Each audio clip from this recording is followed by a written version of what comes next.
A storyline that hurts my head from this past week is the result of the Steelers' loss to the Colts 27-24. Joe Flacco steps in for an injured Anthony Richardson, and the reason why this hurts my head is because I got to hear everybody yell and scream and say that Anthony Richardson, oh, look at what happens when they've got a real quarterback in there, blah, blah, blah, blah, blah. For the love of God, the kid is in his second year, and he's battling through injuries. I don't want to hear it, but it does need to be said that if any team is in need of a starting quarterback at the current moment, they should consider picking up the phone for Joe Flacco. I think that Joe Flacco, in one situation, one quick situation, already has sold himself as, if you're a team like the Dolphins and you have hopes of going to the playoffs, I don't know if it can be accomplished with Huntley, considering the fact that we're, as this is being taped, have only produced 3 points against the Tennessee Titans that are total ass cheeks this year. That's pretty concerning. I'd pick up the phone for Joe Flacco. That's all. That's my only take. 2 touchdowns and a win over an undefeated Steelers team that was one of the best defenses in the NFL to this point. And you put up 27 on him. A lot of credit needs to be given there. All the credit needs to be due for Joe Flacco, who somehow continues to stay relevant. Is he elite? I would argue, maybe. I'd say if Joe Flacco wanted to be a player coach for the Eagles, he would turn that team around. He's a true grown-up in the room, and he just knows how to run an NFL offense. He's not a top 25 quarterback in the league. No one's ever going to say that. But he knows how to throw a 10 and out. He knows how to when to check it down. He knows when to throw it out of bounds. These are the things that young quarterbacks don't know. He also knows how to avoid punishment from NFL linebackers, which Anthony Richardson, you should be disappointed in him. You should be disappointed that one in the Colts coaching staff for still continuing to run him like they do. That is, you should be first disappointed. It's his best trait. Why would you knock him for running him? Because he can't stay healthy, Joe. He can't stay healthy. Do you feel embarrassed about all the glazing that happened on that big deep ball in week 1? You should.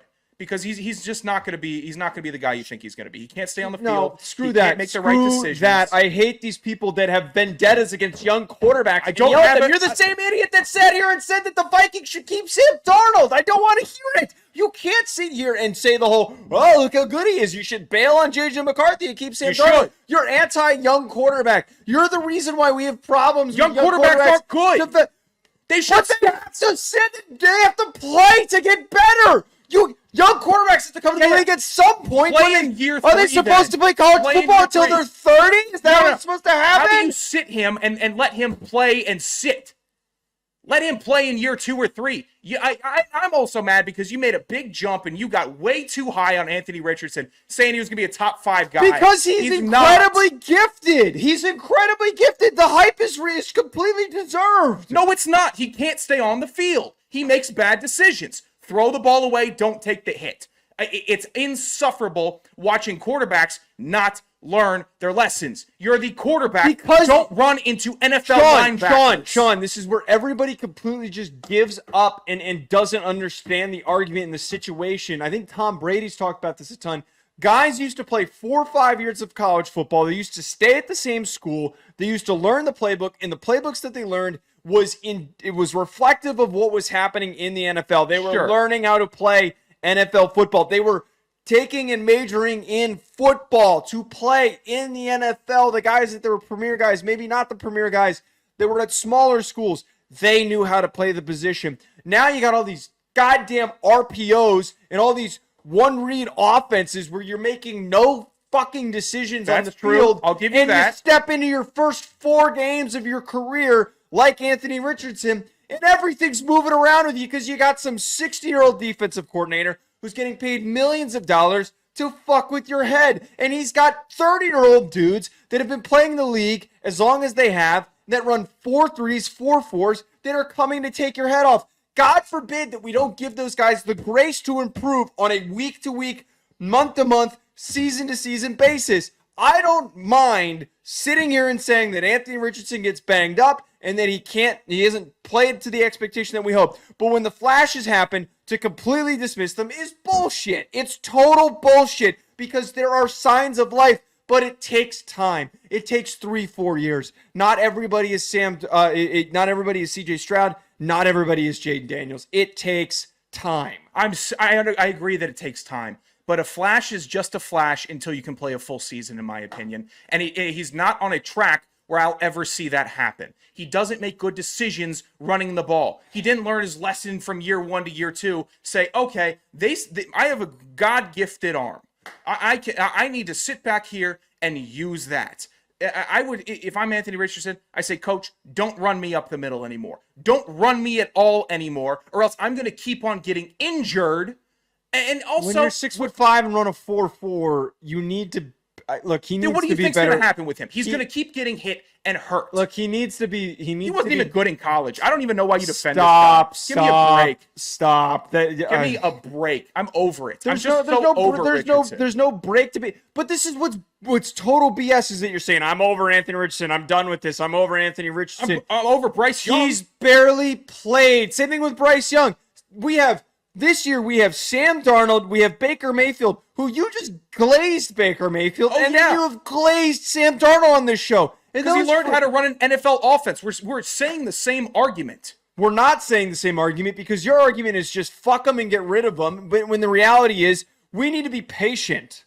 We need to wait and see how things unfold. Your argument is still keep on running. Your argument is Anthony Richardson has the tools to be he's a big, strong runner. And that's what he should do. He can't. No. That's not what I'm saying there. I am saying I am not. Wait. I made the statement that the coaching staff, you can't expect him to not completely remove him from the running game. He is the best athlete that they have on the field. You bring in a guy like that to have the ability to use him as a runner. So removing that from him and his game and everything completely changes the offense. You can't completely take that out. When he's still learning how to be a passer, how you improve is by just going out there and making plays. That's what Jaden Daniels is doing right now. You're allowing him to be comfortable and go out there and make plays. Yeah, and Jaden Daniels also took some crazy hits in the first 3 weeks that could have ended his season. He's lucky that it didn't happen. And what'd you see versus the Cardinals? He wasn't taking crazy licks all over the place. He was sitting in the pocket, just dotting. And if he was running, it was with a clear lane. He's already improving with his run decision-making. Young quarterbacks' run decision-making is shit. You need a coach that's going to tell them, you can't just do this against linebackers and D linemen and safeties. You can't just do this. Okay, but regardless, you need to make mistakes to learn and to figure these things I out. agree completely, but you can't learn from the injury tent. That's totally understandable. I just don't like the tone that you have in basically just saying that you're completely out on the kid when he's barely played. It's unfair to do to him. It's I'm just saying it's unfair to do him. I'd just be embarrassed after all the glazing in week 1. You shouldn't be embarrassed because if he does come to fruition and everything starts to fall in line, he is gifted enough to be the best quarterback in the NFL. Oh, you're a crazy Wait, person. let's pull up. Here's the perfect example. Let's pull up Josh Allen's stat line from his career and to paint this picture. He's got 3 picks and 3 touchdowns, 6 picks on the year. Okay. Oh, is your argument that right now this season he can't throw or run? All right, you completely flip me on him. He's not Josh Allen. There's one Josh Allen. There's one Superman in the league at a time. Okay, he's built like Josh Allen. He has the arm strength of Josh Allen. Here were Josh Allen's first 2 seasons in the NFL: 52% completion percentage, 10 touchdowns, 12 interceptions, a 3.8% interception rate. He was 58% in his second season for 3,000 yards, 20 touchdowns, and 9 interceptions. How many games did he play? He played 12 the first year, and then he played 16 after that.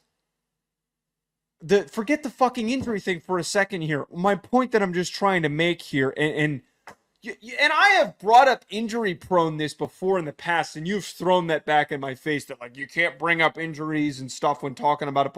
You've thrown that at me before. Sometimes there's freak injuries. Sometimes if your leg falls the wrong way, then you get a pass from me. Running right into linebackers as a quarterback, first-round draft pick is a massive no-no, and maybe he learns his lesson and he doesn't do it anymore. But I think he does it right again as soon as he comes back.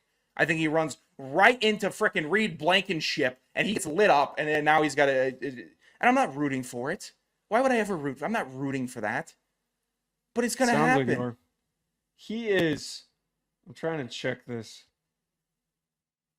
I believe he's only 21, so he's like one of the youngest players in the NFL. It bothers me that you sit in this camp of people that absolutely hate young quarterbacks. All right, I'm sure I hate young quarterbacks. It sounds like I'm you sure. do. You've I love only young spoken quarterbacks. I love that Michael Penix Jr. is getting nurtured in Atlanta. Just they're taking their time with him. I He's love also that. 25. Oh, I'm There's sorry. a 4-year difference. That's 4 years of Richardson's being in the 22, league. by the He's way, so it's a 3-year difference. Michael Penix is 2 years younger than Sam Darnold. Am I crazy? Darnold's 29. He's 4 years younger. No, Darnold is 27. Remember I brought that stat up? He's 20. Michael Penix is 24, and Sam Darnold. Why does age matter when we're talking about rookies? Why would it matters for how much football you've played. It's the NFL. It doesn't matter how much football you've played up until that matter. How old is It's Shane a different Daniels? animal. I don't know. What is he? 22? That's insane. That's an insane thing. For some reason, you just want Anthony Richardson to be Cam Newton, and he's not going to be. He's not built of the same stuff. Okay, so just get over it. Your take was bad. You're wrong. He's not going to be a top 5 guy. The whole point is you can't declare that pick wrong when he's in his second season and he's 4 games into his second season. Yeah, so failing on a guy after 4 games into his second season. 8 games in 2 years. It's not great. Oh my God. Maybe after he plays a full season by the end of his rookie contract, he'll move to a franchise that takes himself seriously, that will protect him, and then he'll be better. All right, but it's not working right now.